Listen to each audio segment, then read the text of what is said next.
आलिया भट्ट के फिल्म जिगरा के पहला टीजर ट्रेलर आ गई बा। फिल्म के मर्द को दर्द नहीं होता वाले वासन वाला बनौले बने। जिगरा के करण जौहर अपनी बैनर थर्मा के तले के प्रोड्यूस कैले बनन। जब पिछला साल ये फिल्म अनाउंस भइल रहे तो वह टाइम से लोगन के में हाइप पड़ गई है। पहला वजह बा वासन वाला जे अब तक जितना भी फिल्म में काम कैले बने एकदम में क्वालिटी और क्वांटिटी भर भर के बा।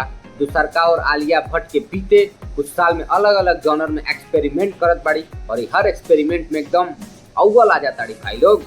जरा ट्रेलर देख के लागत बा कि फिल्म सिनेमा घर में एकदम गदर मचा वाला बा। टीजर के शुरुआत में आलिया के किरदार देखावल गइल बा जे कहत नजर आ रहल बाड़ी कि उनकर मम्मी पापा इस दुनिया में बहुत पहले चल गए रहे, जे रिश्तेदार बना दिले खूब गलत कैली इनकी साथे। ये दुनिया में इनकर केहू बात एगो भाई बने, इनकी भाई के रोल बेदांग रहना निभौले बनन जे कौनो वजह से विदेशी जेल में बंद बनन। अब आलिया के किरदार कुछ करके अपन भाई के वजह से निकालल चाहत पड़ी। एक जगह पे मनोज पहलवान के किरदार कहत बा कि बच्चन नहीं बनना है, बच के निकलना है, लेकिन आलिया कहतड़ी नहीं अब तो बच्चन ही बनना है।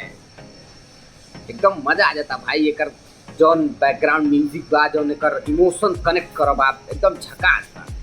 और सबसे खास बात ई बा कि एमे बहुत पुराना गाना फूलों का तारों का गाना के रिक्रिएट कइल गइल बा आ एकरा के खुद वेदांग रहना गइले बड़न। और ये गाना के ओरिजिन 1971 में आयल एगो फिल्म जेकर नाम हरे कृष्णा हरे रामा में रहे, जेमे देव आनंद और जीनत अमान भाई बहन के रोल में रहले। वो कहानी में भाई अपना बहन के बचावे खातिर निकल पड़ेला। जीनत के किरदार के ट्रक से बचावे की कोशिश कर रहा था। जिगरा के कहानी क्लिक हो गई बा, उल्टा हो गई बा।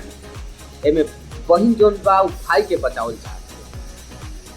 टीजर के सबसे मजबूत पक्ष ई बा कि फिल्म विजुअल फ्रेश और ओरिजिनल लागत।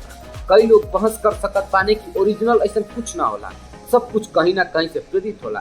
बाकी जैसन की एगो फ्रेंच न्यूज वेब के राइटर गोदान कहले बनन कि फर्क ना पड़ेला कि रउआ के कहाँ से उठैनी, फर्क की बात से पड़ेला कि रउआ ओकरा के कहाँ तक ले जाता।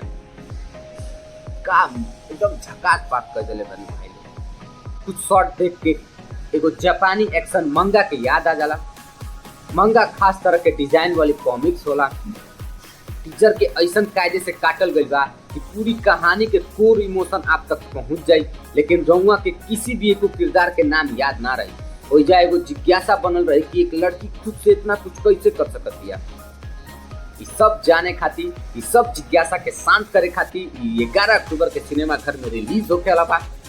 तो इंतजार कर जाओ 11 अक्टूबर के।